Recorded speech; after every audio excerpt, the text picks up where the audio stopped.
And gentlemen, let me take this opportunity to welcome all of us to this presentation. You are aware that this presentation is coming to us courtesy of ABNet, that is the African Animal Breeding Network. And you're aware that we had our first presentation, I think, last month. And we've agreed that we'll be having presentations at least once every month. And the next presentation will be there on 21st of June. That is next month, and which will be a Wednesday. So let me take this opportunity to welcome all of us. And I'm Professor Alexander Kahi from Egerton University. And I remember I moderated the last webinar, and I'll also be moderating this one. And before I introduce our presenter, I think we are all aware that livestock recording is very important. It's an important tool for us animal breeders as well as for livestock producers, because we will use the information that we collect to improve animal productivity. And when the productivity is improved, then what that means is that we also improve profitability of the various enterprises. And we are all aware that also recording allows farmers to make decisions from an informed point of view. And they can also use the records they collect at their level to develop even more effective breeding programs, which of course lead to more sustainable and also to efficient livestock industry. So we are all aware that livestock recording can really provide the data that we need on an individual's genetic characteristics, and this can allow for more effective breeding programs. And if this happens, then what this means is that it will lead to the development of even more productive. It will lead to the development of disease-resistant livestock. So this session is blended, and the title of it is Livestock Recording and its Implication on Genetic Improvement Programs in Africa. And it provides perspective on why livestock recording is important. And also it shows how we can use the information to drive the needed genetic gains in Africa. So our speaker today is Dr. Krilukovian Wasike. And Dr. Wasike is a senior lecturer of animal genetics and breeding, and is also the Dean, School of Agriculture, Food Security and Environmental Science at Maseno University in Kenya. So we will give him some time to make his presentation, and I'd like to encourage all of us just to listen keenly, and in case of any question, then you can simply put your question in the chat session. And then thereafter, during the Q&A, of course, this question.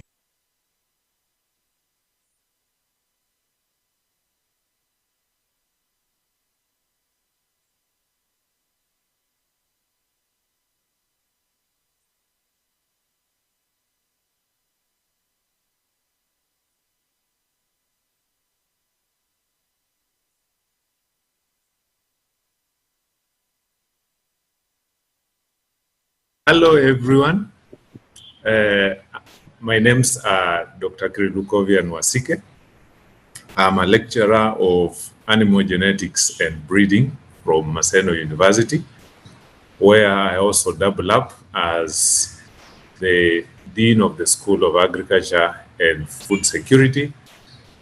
Well, as a school, we are fairly young. We are hardly a decade and a half. But we have a number of departments ranging from animal science and fisheries, agricultural economics and rural development, crop and soil sciences, as well as environmental science. So that is broadly how the school is structured.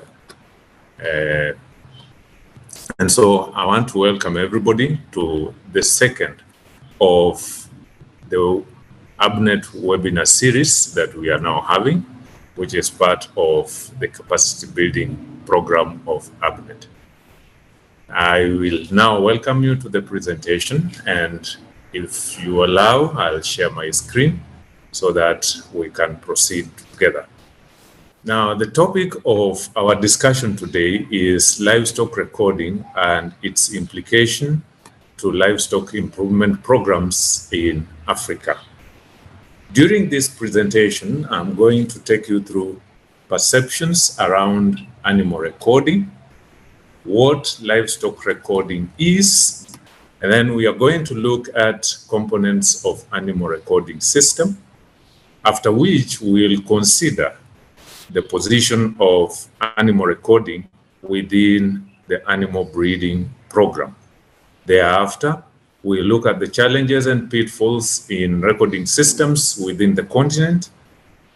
And lastly, we'll look at the implications that recording systems have on animal improvement programs and what role we can play as ABNET in making animal recording feasible and more applicable in our livestock improvement programs.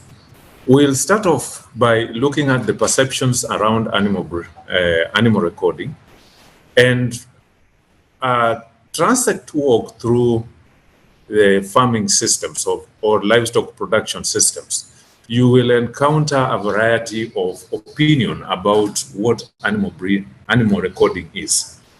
To other people, animal breeding is seen as an expense which eats into the farm revenues. And so looking at the structure of most of our farms that are operating under cost minimization strategies, this might not be a very attractive deal. To others, they see it as a labor-intensive adventure and a time-consuming, for that matter, aspect of livestock production.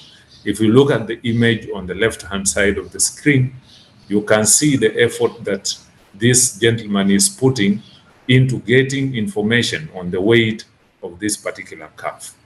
Others also see it as a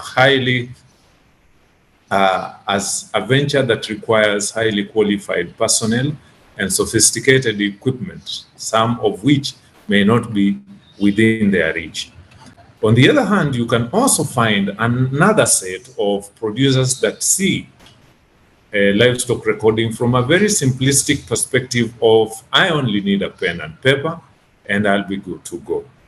While for some of us who are tax freaks, whenever you think of putting down actual status of the farm, you think of, will this expose me to government taxation systems? And so depending on how you see or how a producer sees livestock recording, they may opt to get into it or they may opt not to get into it. But let's ask ourselves this question. What is livestock recording in essence? And we can think of livestock recording as a systematic process that begins when the life of the animal starts at birth and proceeds all the way until the animal dies. Because for as long as the animal is living, even if it was to exit the farm through sale, wherever it is going, assuming it's not headed to the slaughterhouse, wherever it is going, most likely recording will proceed from that particular farm.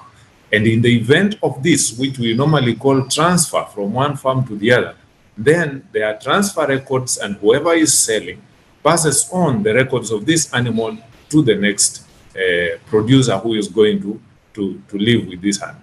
So it's a process and it is systematic in nature with several steps in it. Now we are going to look at each and every of these steps in detail and see what it is in reality that animal recording entails. We start off with animal identification and registration. When the animal is born, the first thing that we do is to identify it. And this identification could be either in form of a name, identification mark that is put on the animal. Some of these marks are communal, some of them are individual, just to be able to identify this animal within space where it exists. However, when we decide to identify an animal, the identification system that we choose should be able to confer a unique identity on the animal within space and time. And what does this mean?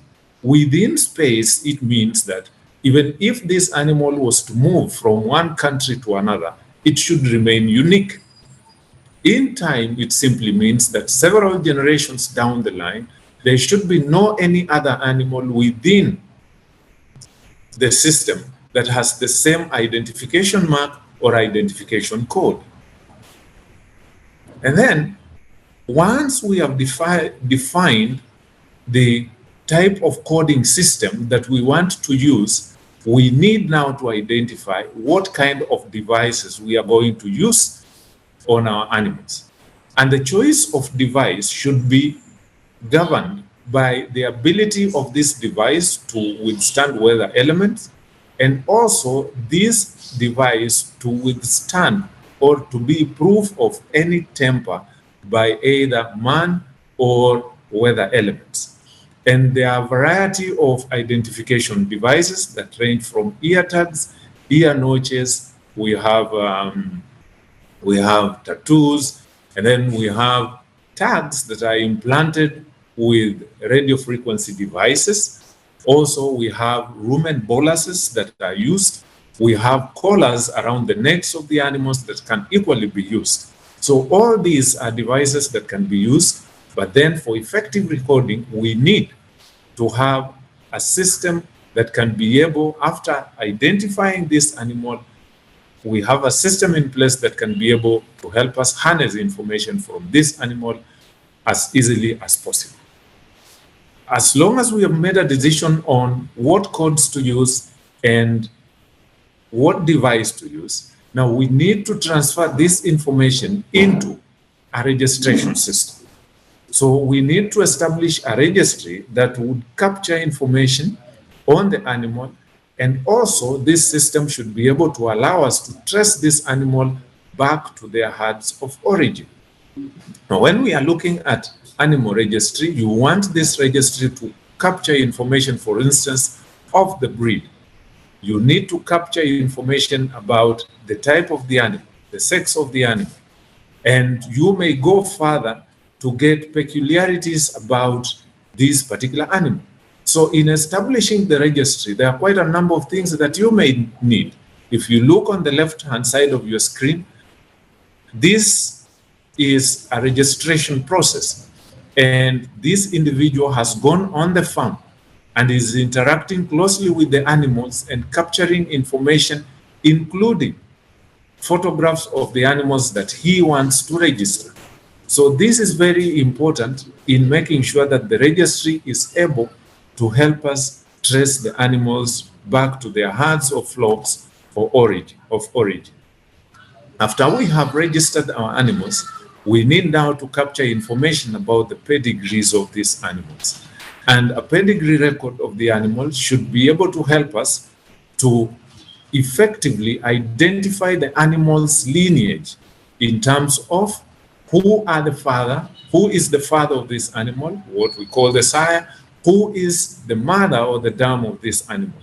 Once these paternal and maternal relationships are established, and then we can be able to easily draw out the herd structures in terms of relationships, which is critical for us in doing our mate allocations in the herds and flocks, as well as in our genetic evaluations. Now, when we are doing meta allocations, we want as much as possible to avoid inbreeding. And what is it that can help us do this? The pedigree records, where we can be able to know who is the mother of this animal, who is the father of these animals, or who are the siblings, who are the closest relatives, so that we do not end up mating relatives. In genetic evaluations, we have the numerator relationship matrix. For us to be able to build this matrix, we need pedigree records. We need to know the relationships between the candidate animals in our data sets for us to be able to estimate their breeding values. This then pushes us into performance recording. Once we have done pedigree recording, we know the relationships in the herd. This animal grows to the point where now we need to collect information about its performance. In beef systems, performance recording starts right at birth because we take birth weights, after which we may have monthly weights following, or in other systems, you will take weaning weights, and then after weaning weights, you have yearling weights, you have weight at 18 months, weights at 24 months as you move on. In dairy systems, performance starts from when this animal joins the breeding herd. And you want to ask yourself issues to do with fertility of this animal. How fertile is this animal? And fertility of this animal will be determined by, once this female has entered into the breeding herd, how many conceptions, or rather, how many inseminations are we doing on this animal for it to conceive? Number of inseminations per conception. Once the animal conceives, we are keen to follow its performance or its gestation period up to the point of calving down, or up to the point when it kids or lamps. If this happens, then we take a record called the age of the animal when it first drops an offspring. Age at first calving, age at first lambing, age at first kidding. If in chicken, then we'll look at the age of these birds when they hatch their first eggs. So these are performance records as far as reproductive performance is concerned. But then there is also productive performance. In dairy, we are keen on milk. We want to see how much milk this animal is producing. And this then throws us into a situation where we have to harness all the data that we need about the performance of these animals. And then once we have this data, do we have a mechanism of storing this data about the performance of this animal in a system that will enable easy retrieval when this data is required? And gentlemen and lady, when we are doing performance recording, accuracy is paramount. And this is not to say that we need to be lousy in terms of accuracy of our registration process or identification or pedigree records. No. But what I'm saying is, when we go into performance recording, we need details, just as we were talking about details in pedigree recording. And the details that we need is, for instance, proper description of traits. We need metadata that can be able to help somebody who comes, if he was not part of the recording process, to be able to retrieve this information and know exactly what this information means. Let us consider an example where we have milk recording in a farm. In one farm, milk is being recorded. Animals are being milked twice in a day. In another farm, animals are being milked thrice in a day. At the end of the day, we'll have daily milk production records. But if you look at the processes that went into getting this data we are calling daily milk production, it's totally different. And we know that milking frequency influences the amount of milk produced. So it is important that we know exactly what this data means. And then there is calibration and units of measurement of the equipment that we use in our recording. And again, I'll use milk. In one farm you go and you find these guys are taking volumetric milk. And so they are recording their milk in liters.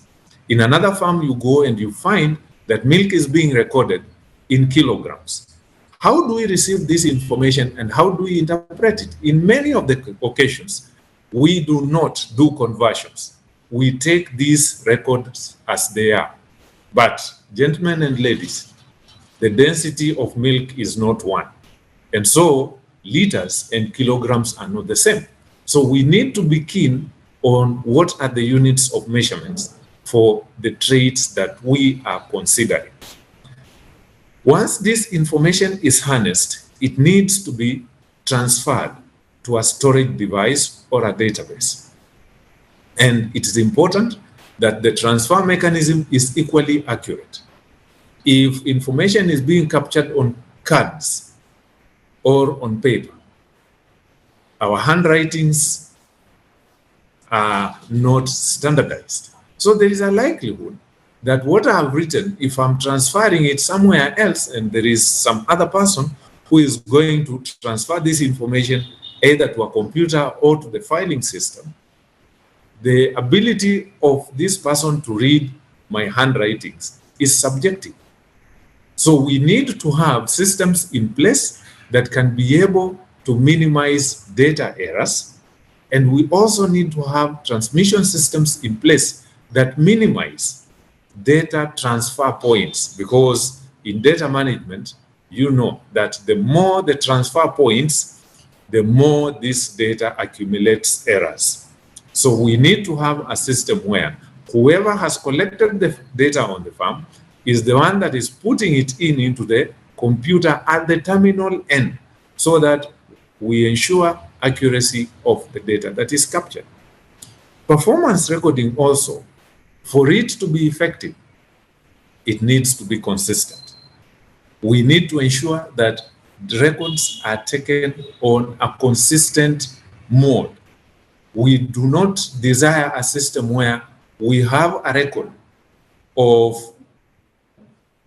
using milk example, today, tomorrow the farmer is preoccupied with other things, has no record for milk, but then we are looking at our data on the basis of daily milk yield. If it was test day milk yield, for instance, we still need consistency, that we have milk on the 14th day evening and on the 15th day in the morning. Is this what is really happening from the beginning of the lactation to the end of the lactation? So this consistency in recording or collection of information is critical. And when this information is collected, the producers should also be generous enough to ensure that there is consistency in transmission of this information to the recording organization. We have seen situations where data storage devices or databases are collapsing on the weight of information that is coming in.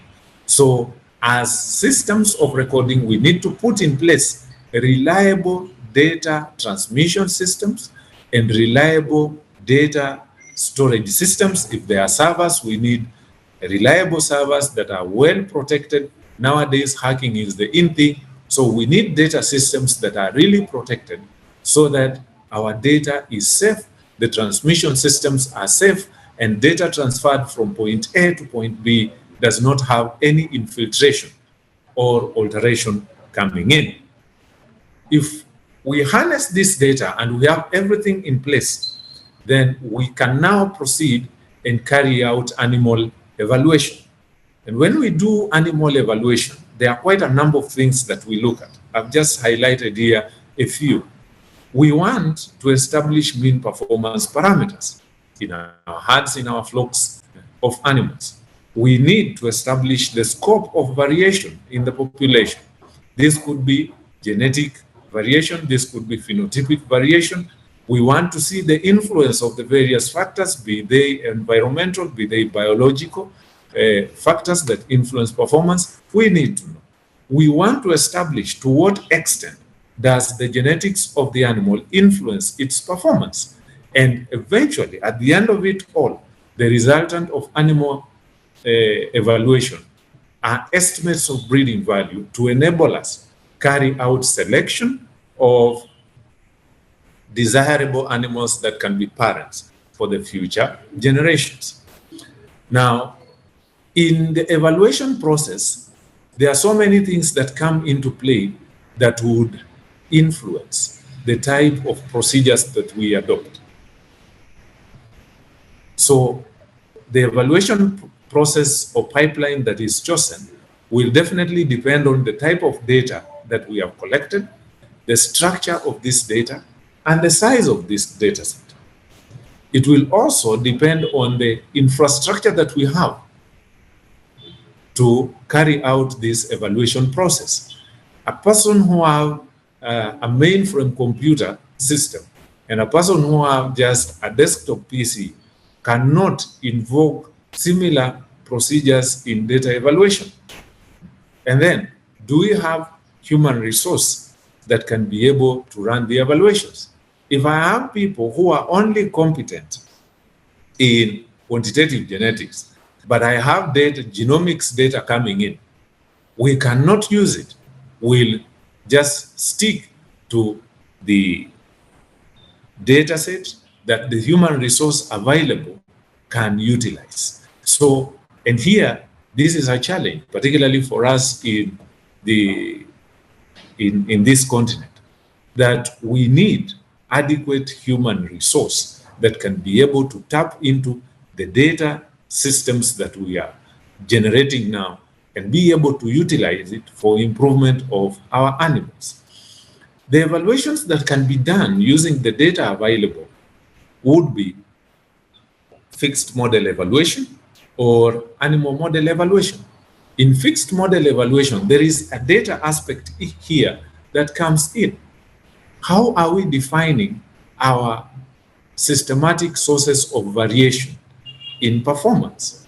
How are we defining our fixed effects? And I'll use an example. When we define seasonality, we look at it mainly using two parameters and to some extent three. We look at rainfall or precipitation, we look at temperature, and to some extent, we look at humidity. These are the key components that we use when we are defining seasons. But soil factors can also influence seasons, because if you are in a forage-based production system, you rely on forage that is rain-fed, then soil characteristics will influence the rate of growth of these forages and for how long these forages will be available after the rains stop. So we may need to interrogate the way we are doing our things and the data that we are harnessing so that we can go further and fine-tune some of these processes that we have. Once we have done our fixed effect evaluation, we are able to determine the mean performance parameters that I mentioned earlier. We are able to establish the effects that influence performance that I mentioned earlier. And these effects that influence performance then are fed into our animal model as the fixed part of the model. In some instances, they come as contemporary groups. In some instances, they come in as biological effects, which could be sex of the animal, the breed of the animal. All these come in and form the fixed part of the model. But now, in the animal model, we have a job of modeling our random effects. And the way we model our random effects will determine the computational requirements that our evaluation will need. Now, the question here is, are we modeling our effects effectively? And do we have data that can be able to support us to run some of these models that require high computational requirements? In our definition of the random effects or biological effects, are we able to take care of some of the non-additive genetic effects? Are we able to take care of interactions?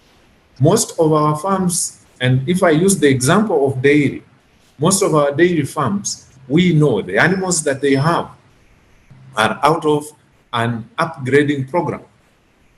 That means there are traces of crossbreeding. Do we have data that can be able to help us establish the degree of integration of exotic blood into this genetic material that we have. Sometimes we even have genomics data with us. How are we bringing this data into the evaluation? And do we have the capacity for us to utilize this information in our animal model evaluation? We make assumptions. Are these assumptions valid? Can they stand the data requirements that they underpin? So all these are critical elements which can be resolved if we have effective animal recording system. Once we have run our analysis and we have outputs from this analysis, it's now a point for us to derive utility out of the information that we received from our producers. And so genetic evaluation should result into production of reports. And these reports should be able to facilitate operational decisions on the farm. That is very paramount, because if the farmer does not have reports from the data that they gave you, they will be reluctant to give you data again when you call for it. So we must be able to generate usable reports at the farm. Remember, there are so many stakeholders in a recording system. So there are those that require breeding reports for purposes of making selection decisions. We need to give them breeding values. They need to compute, or we need to compute total merit indices depending on our breeding objectives that we have defined, so that eventually they can also use this for selection. And when it comes to production of reports, timing is very important, because when a producer gives their records to a recording organization, they expect certain outputs that can be able to help them make decisions on the farm. And so, as a recording organization, you may need to have a reporting calendar so that any of your clients, who in this case may be breeder societies, maybe the producers, they know by this time we are expecting this kind of reports, and live to these timelines so that you can be trusted, because we need to have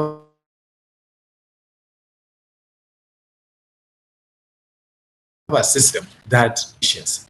And when we do this, then we will see that there is seamless interaction between the various actors in the recording system.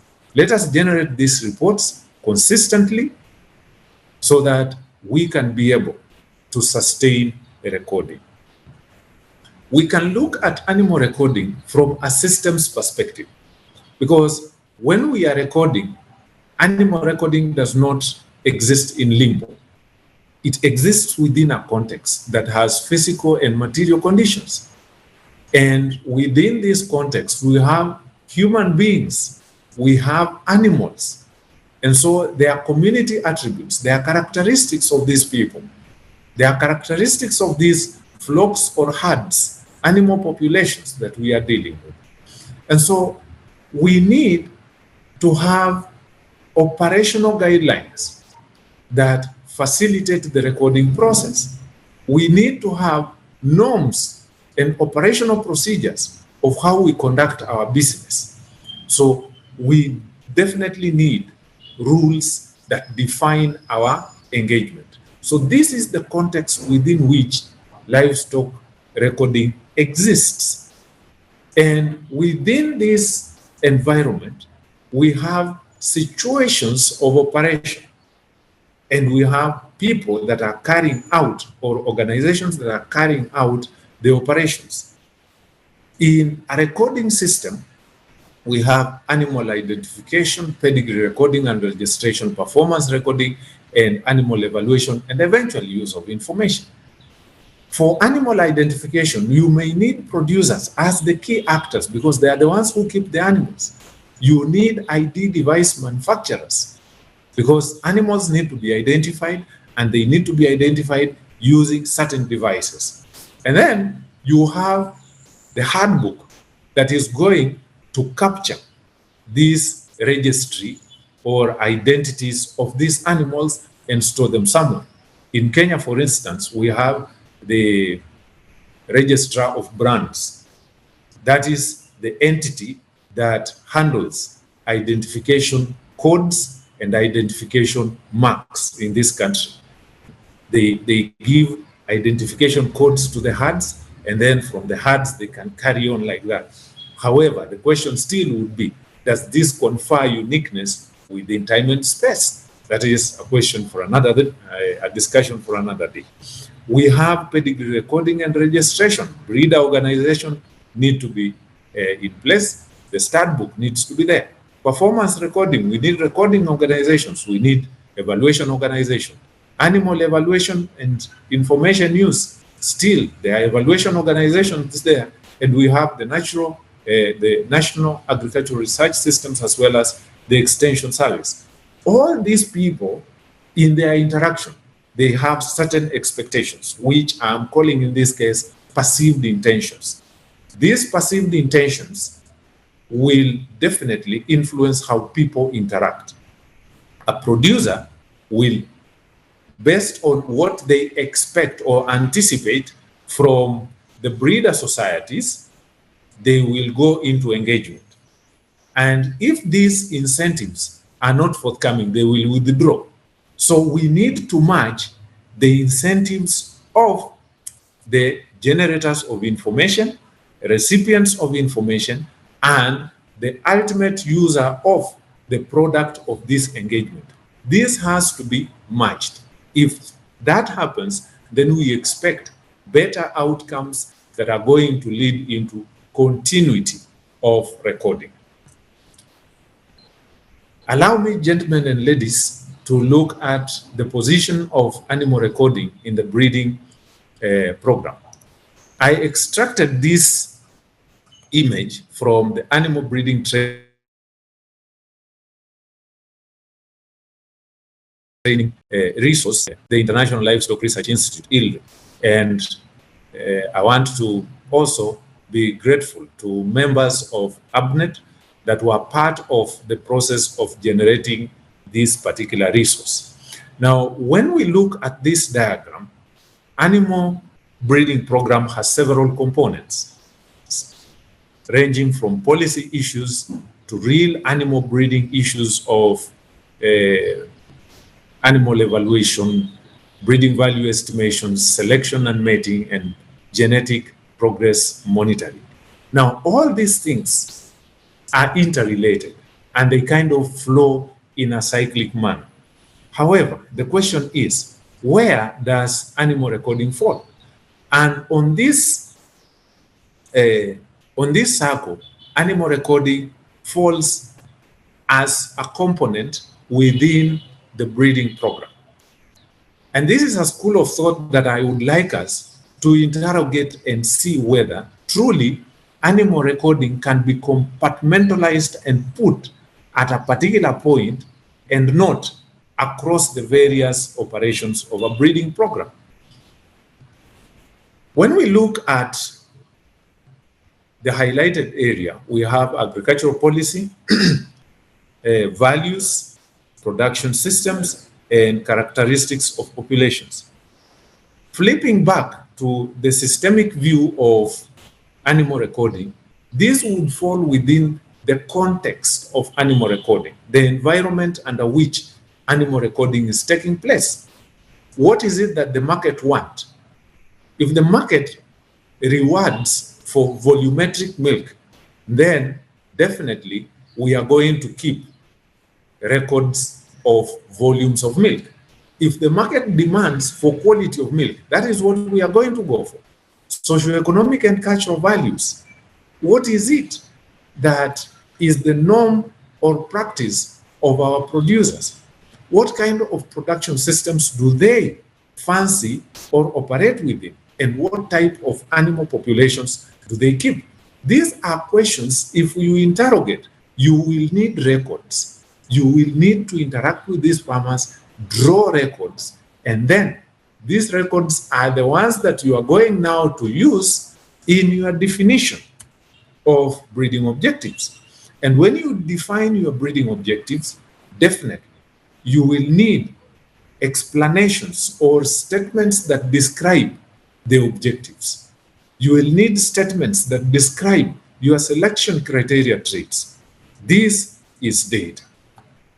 For you to be able to effectively describe the farmers and the breeding strategies in use, you will need records. If you go into a good pedigree record, it should be able to give you the farm location, the farm characteristics, the type of animals being kept on these farms, whether they are pure or crossbred. If they are crossbreeding, then we need also information on which breed.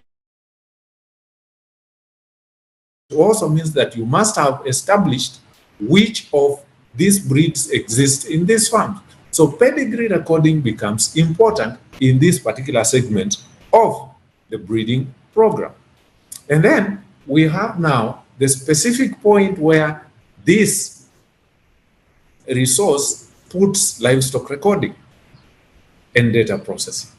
Now here, these are basically activities that are carried out by recording organizations. And I think that is what informed placement of this particular segment within this particular cyclic structure, putting livestock recording as a component. But if you look at reproductive methods, you need pedigree data because you need to establish which bull, or rather, when you are using, let's say, artificial insemination, you would want to know where this semen came from and what were the parents of the source of this semen. That is pedigree information that you need. When you do your genetic evaluations, for you to be able to estimate your breeding values, you will need records on pedigree and performance of the animals. This will help you to generate breeding values that then you need for your selection purposes. You will need your pedigree records to do your mate allocation, as I mentioned earlier on, and eventually you want to establish whether there is a positive response to your selection process or what is happening out of your entire program. Are you making progress, positive progress, or negative progress? How are the various traits interacting?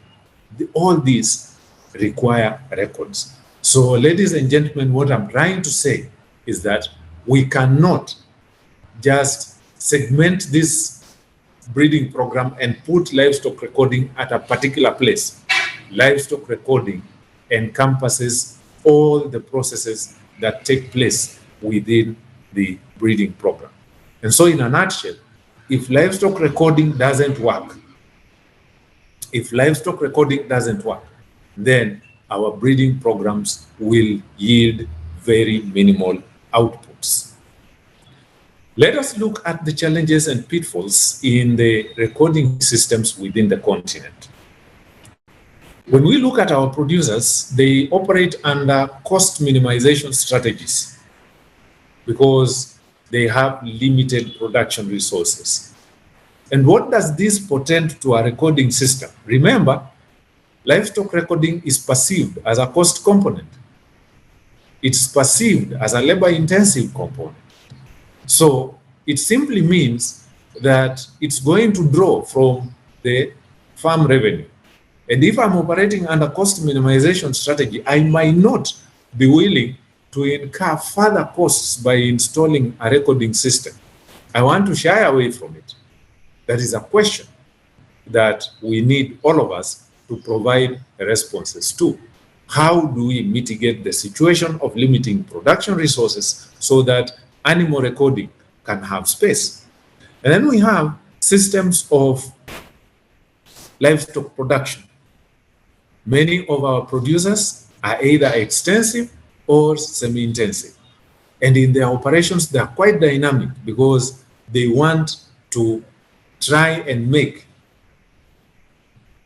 profit out of their venture. So they make decisions on the farm.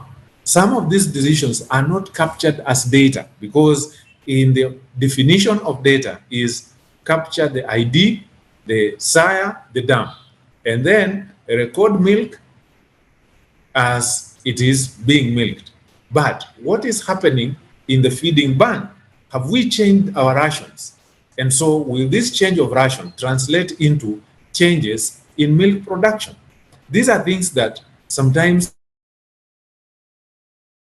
our contemporary groups, for instance, there are some of these intrinsic elements that do not come to the fore.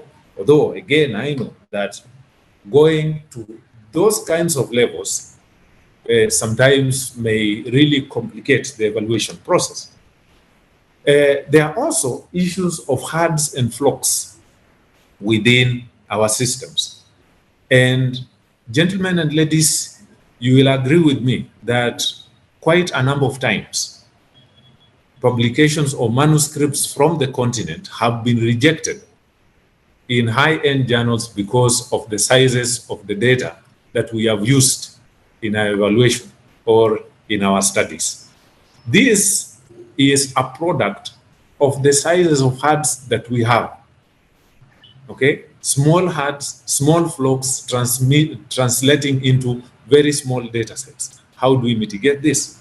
We have issues of mixed herds. Herds are mixed in terms of either breed, in terms of the age sets, in terms of their sexes. And when this happens, sometimes you may not be able to control even mating structures.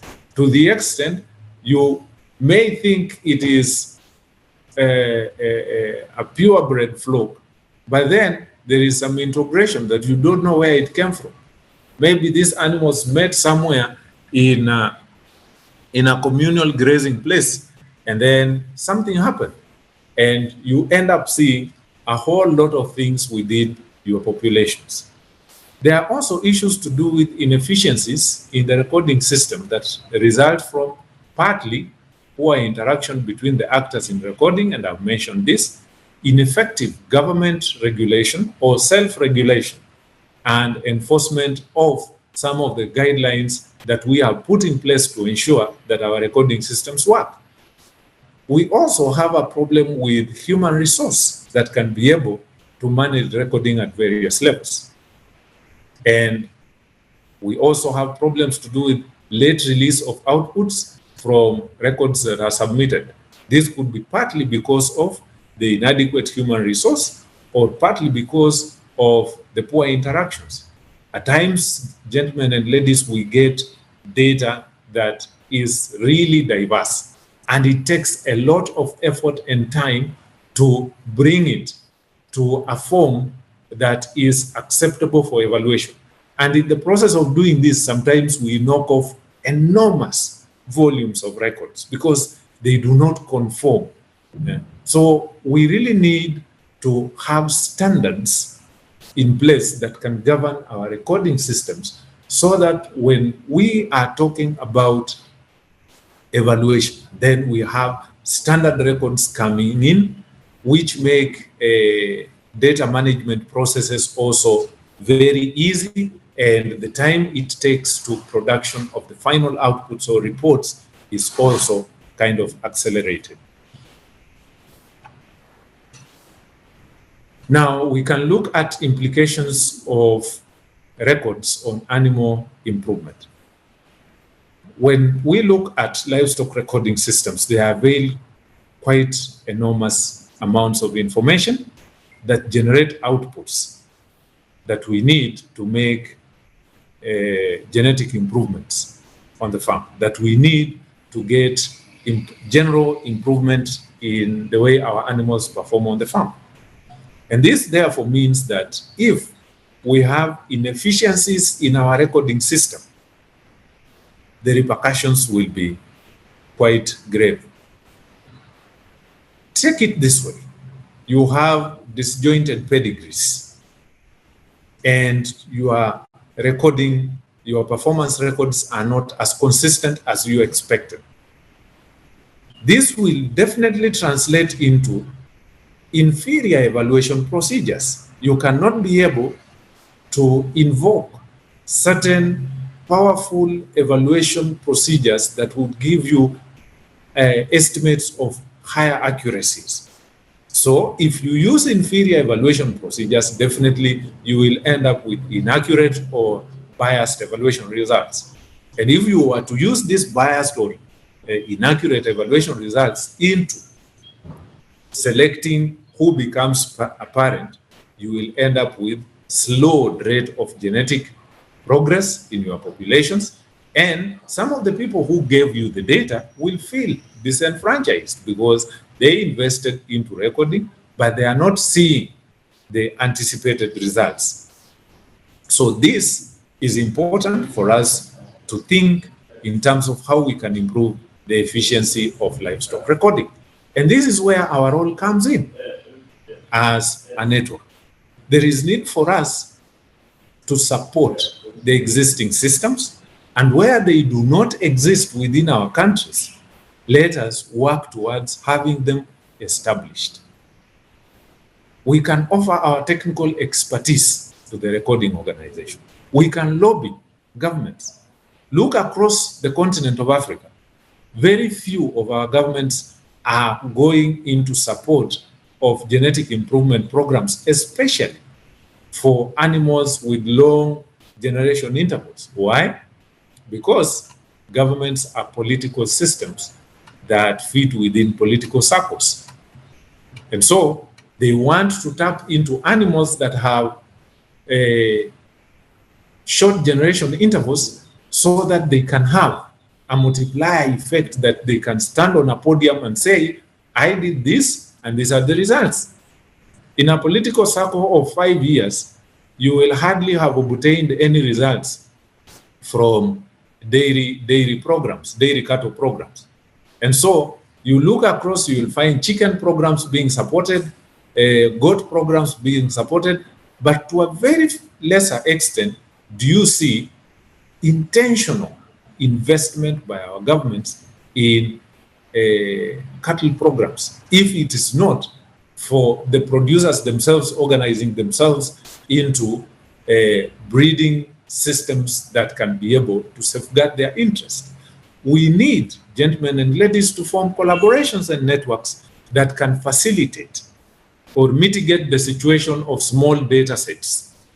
And this can be done by pooling of data across the continent or across regions, so that we can do continental or regional evaluations that can be able to at least put us to some platform. And remember, within the continent, we are doing business in genetic material. We see genetic material moving from South Africa to Kenya, from Kenya to Uganda and to the central parts of Africa. So there is business, West Africa to Central Africa and things like that. If you look at this, this tells you that in-country evaluation is not enough. We need to do across continent or rather across regions evaluations so that the animals moving across have a continental superiority. Our business is research, our business is development. We need to invest in research and development of recording systems so as to exploit the existing technological and computational advancements next door.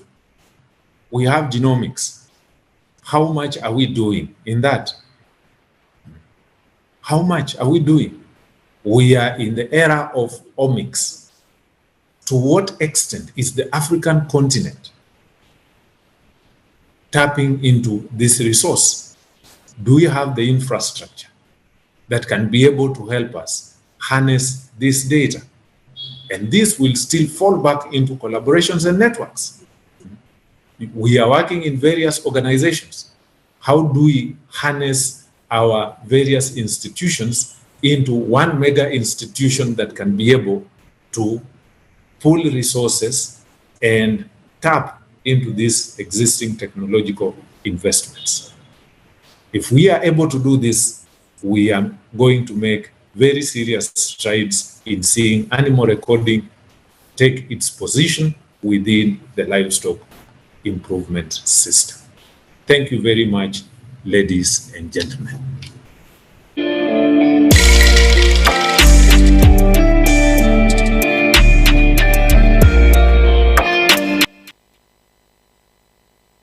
Thank you very much, Dr. Wasike. I know you took a lot of time, but I simply decided to allow you to make your presentation because as you rightfully mentioned, livestock recording encompasses all aspects of a breeding program.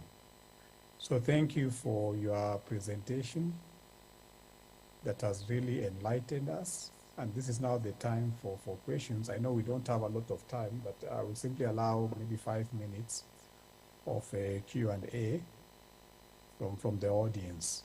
When I look at the chat, I'm not seeing any question there. But maybe that means that maybe we have people who would like to ask their questions orally. So if you really want to ask your question orally, I think this is the time. Just raise up your hand and we'll allow you to ask your question. Audience, do you have any questions for Dr. Wasike? Okay, I think what I'll do, I can start one, and I don't know how I can start this, but I'm trying to look at this issue of livestock recording. We've been talking about livestock recording for all these years. Yeah, from the time I went to class, BSc in animal production, all these masters, PhD, we've always been talking about livestock production and always alluding to the fact that we rarely record our animals in Africa all these years, and it is still the same question until now.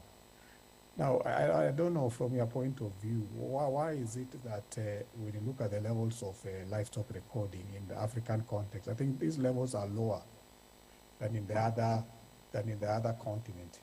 Is it that we don't really understand the importance of livestock recording? Is it that we've never demonstrated to farmers how they stand to benefit when they record their animals? Because we know recording animals is not a cheap affair. It's expensive, as you rightfully showed us in one of the photos where someone was holding the calf high, and that calf is heavy. So it means you need a lot of resources to record. But why is it that we are still, I would say, under-recording our livestock in Africa? What are the issues from your own personal opinion, Dr. Wasike? Thank you very much, Prof. I hope I'm audible enough. You are. Can you say, want to see you? Okay. Yeah, because you said you are a dean, so I know, deans are rich people, and deans in their offices, they always have wardrobes. So after one event, they rush and change their dressing. I know that is what has happened with you as a rich dean from Maseno University. So can we see you? He has changed. You see, I was right, he has changed. You guys are making me laugh. Thank you very much, Prof. Yeah, as you mentioned, livestock recording is an issue that actually volumes of records are issues that we have always been talking about. Now, if you encountered that when you were in school, I also joined campus, and at some point, data sizes were an issue. Now, maybe I may look at it in two folds. One, it could be an institutional issue. Institutional in the sense that there is very much in terms of the incentive that the producer who gives us the records is getting from the act of recording itself. If I may use the example of this country, Kenya, for instance, the farmer might be recording very consistently on the farm, but the farmer is not remitting records to the recording organization that also does evaluations. Why? Because this is simply because the recording organization, when it does its animal recording, or rather when it receives these records, its motivation is to produce breeding values. But when the farmer submitted the records, the intention might not necessarily have been these breeding values. They wanted either to get lactation certificates for their animals, which they want to use as a value-added product during sale of their animals, because an animal that has a certificate of lactation will draw better prices on the market. So this mismatch between organizational requirements and the farm requirements could be a contributor to why the records are not forthcoming. And then number two, there is also the issue of the production systems that are being deployed. Now, if you look at, if you do a transect walk across the continent, the predominant system of production is either extensive system. As I mentioned, these two systems are very fluid in terms of their operations. And for extensive, there are challenges with recording, because today these animals might be here. Tomorrow, when you want to record them, they have transited to somewhere else, or the animals are not back in good time. So there are so many variables that go into play that would influence otherwise even the endeavors to want to record. So there are a variety of records, of reasons, but maybe I would just pick on those as quick ones, not forgetting also the impact of equipment. Do we have equipment that can be able to facilitate recording? For instance, in this country at one point, we were not able to get wing tags for us to be able to identify our chicken at some point. And we lost almost a whole generation of chicken because there was no unique identification. So there are all these kinds of challenges, both systematic, organizational, and even individual farm reasons. Thank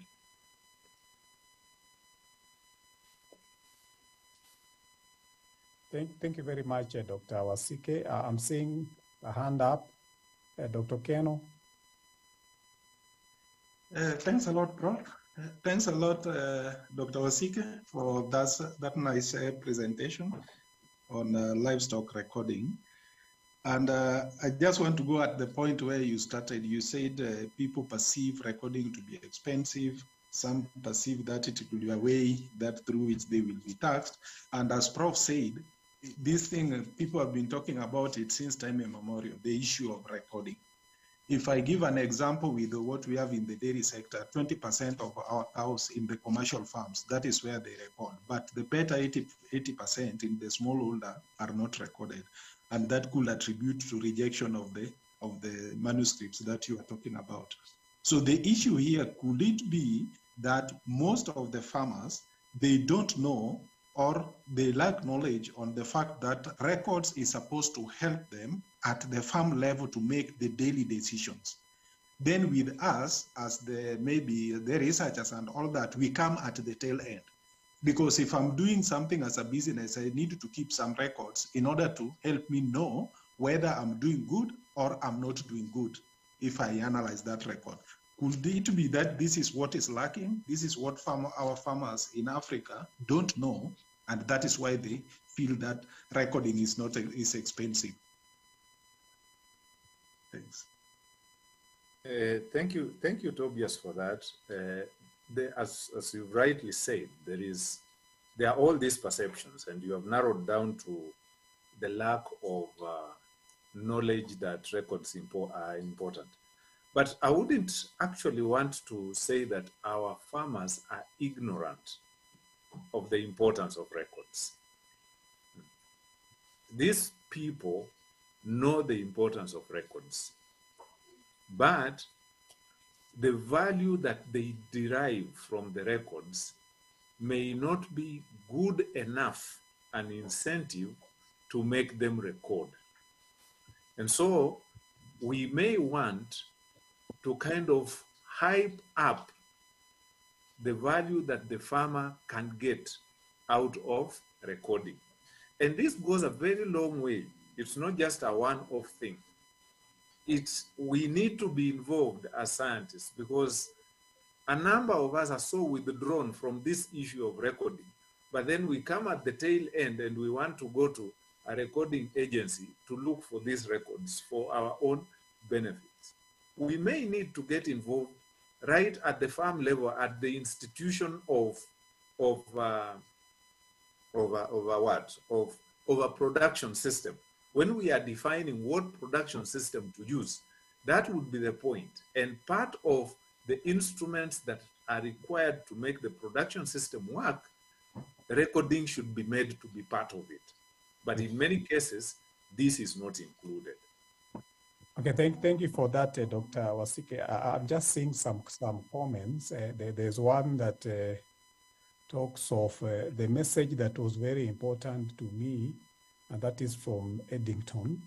The message that was very important to me was that records are used and generated at every stage of the breeding program. Yeah, I think that's the statement that you made earlier.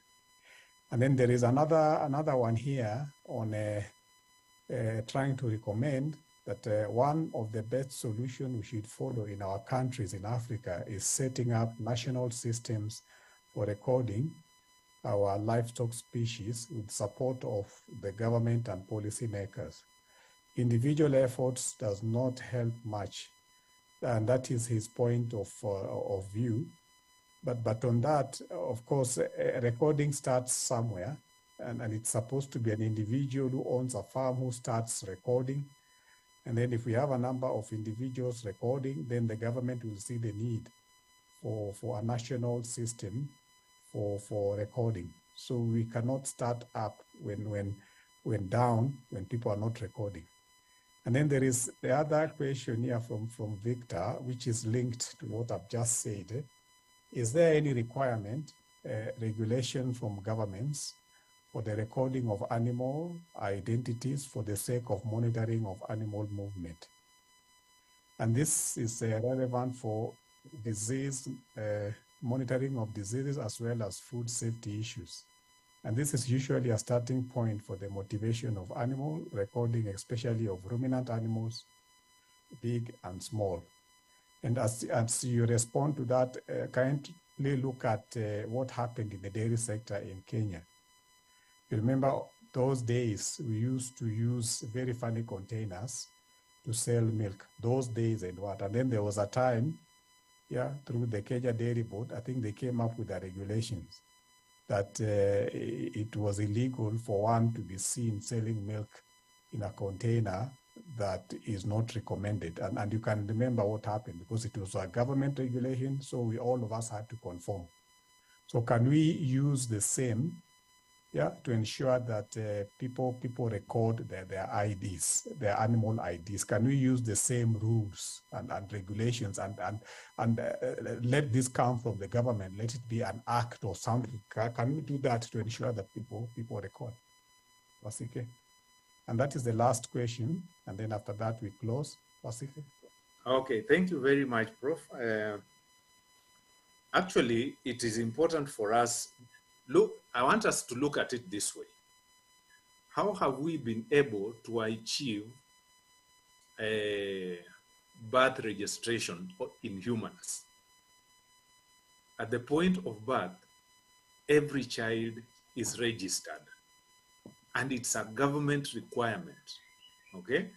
There is even an established office called the Office of Registrar of Persons.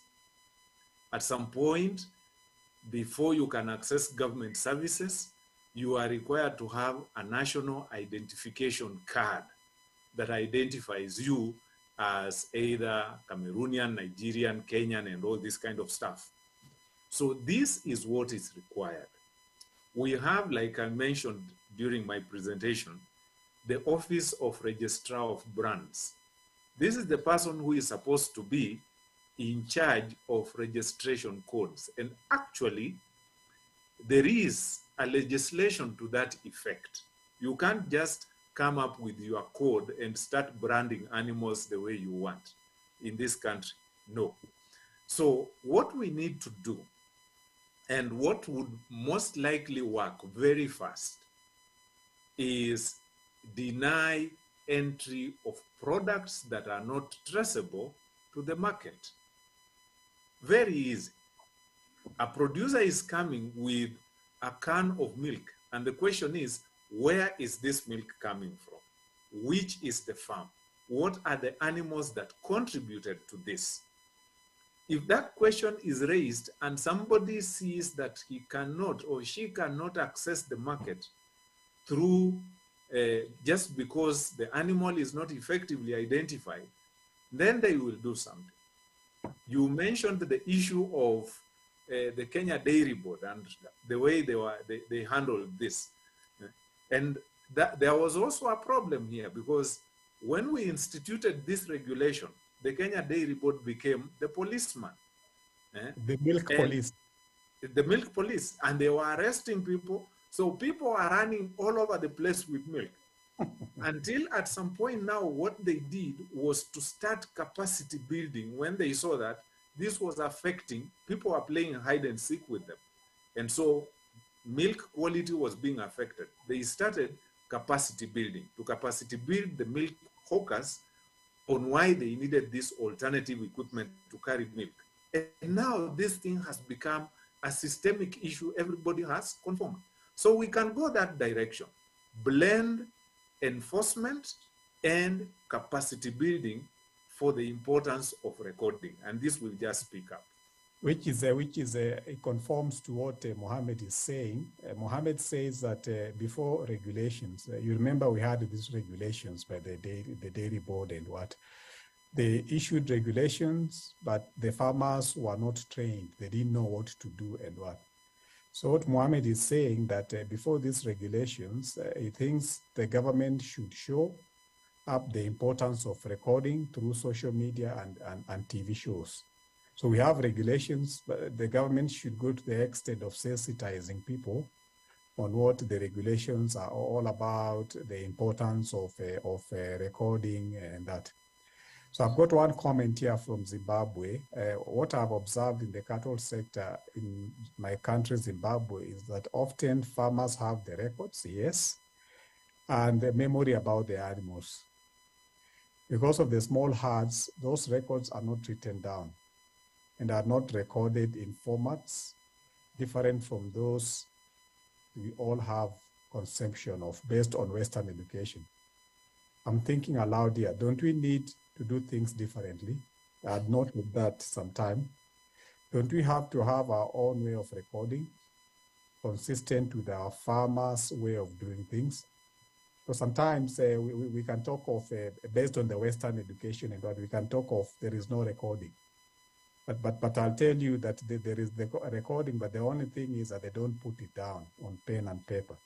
Because if you visit a Maasai, yeah, somewhere, some parts of Kenya or in Tanzania, they will tell you, they will look at an animal and tell you that that animal is a daughter to that one, and that one is a son to the other one. And the one that gave birth to this, I sold it to my neighbor, yeah, and this neighbor stays this number of kilometers. So when you look at that, there is that form of recording that is based on memory, the indigenous knowledge and what. So what we are asking is that can't we utilize that and do our things differently? Why should we do it the way it is done in the West, where I should record milk and then put it in a computer? I don't have a computer in the first place. Yeah, why should I record that and then send this to a national system? You see, the model of national recording, these are Western models and what. So someone is asking, why can't we do things differently? That's the last question, and then we close. Okay. I think that is a very good observation. And I remember some time back, it must have been around 2006. There is an Australian scientist that was in Kenya and was interacting with Maasais. And he didn't go to Maasai land with calibrated jars of milk. No.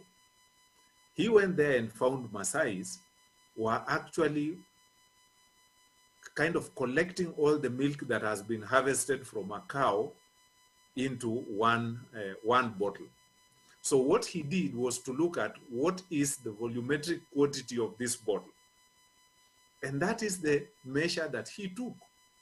So if we want to coerce the farmers into conforming to give us the records that we need, we will continue losing out. But it is up to us to conform to the farmers, get this data as is on the farm, and then transform it now into whichever mechanism or in whichever form that we want that suits our output. Because remember also, we are not operating as an island. We are related. We get these animals or semen from the West. We also want to see how we rank with different continents. And so if we need to position ourselves, even in terms of business, breeding as a business, I think what we need to do is adapt to the farmer's state, get this information, transform it into a form that is consistent to our worthy competitors elsewhere, and then, voila, we have scored on our end. Okay. What if we don't want to compete with people who follow a totally different system? We just want to compete amongst ourselves. That can also be an option. Okay, let's move to the. I think I have two more comments. There's the one from Mamadou. I believe we breeders should advocate for the policy for the management and conservation of animal genetic resources, which will consequently create room for necessary laws. Also, our recording may differ at different levels. I think that is what we are just saying. Yeah. And then we have one question here. Could you please end up by commenting on what role ABNet can play in this regards of animal recording in Africa? Dr. Wasike, I think that is your parting shot, and then we close. Well, as a network, and I alluded to this during my presentation, that as ABNet, we come out as a very strong, level-headed and highly trained network, which should be able to command audience with the policymakers, so that we can, for one, be able to push this agenda of animal recording being institutionalized. And then from there, move to a level where we can be able to do based on our institutions across region or across country, animal performance evaluations. And I think when we are able to do that, we'll be adding value to trade mechanisms between countries in terms of animal genetic resources. So that is what I would say for now. Okay, good. Thank you for that, Dr. Wasike. And also, let me thank you for this presentation, which has been enlightening. And I'm really happy with the engagement that we've had, because this is a 1 hour session. And when I look at my watch, I think we've done an extra 25 minutes. This clearly indicates our desire to drive genetic gains collaboratively in Africa. So let me take this opportunity to thank our speaker, Dr. Wasike, for sharing his experiences on livestock recording. And I would also take this opportunity to thank the participants for finding time to engage in this conversation. And I will keep on saying this, that let us keep on collaborating, and let us keep on learning from one another to enhance genetic improvement in Africa. So I really look forward to even more engagement in future. And as I had indicated, we'll be having another presentation next after 1 month. I think one of those Wednesdays. I don't know when. I think I'd stated the date on 21st of June. So anyone who is really willing to make a presentation, you can just get in touch with us, and we can schedule you for next month or maybe any other month of your choice. Take this opportunity to thank you and to wish you all a good, maybe good afternoon or good evening or good morning. So thank you very much, and let's call it a day. Thank you. Thank you.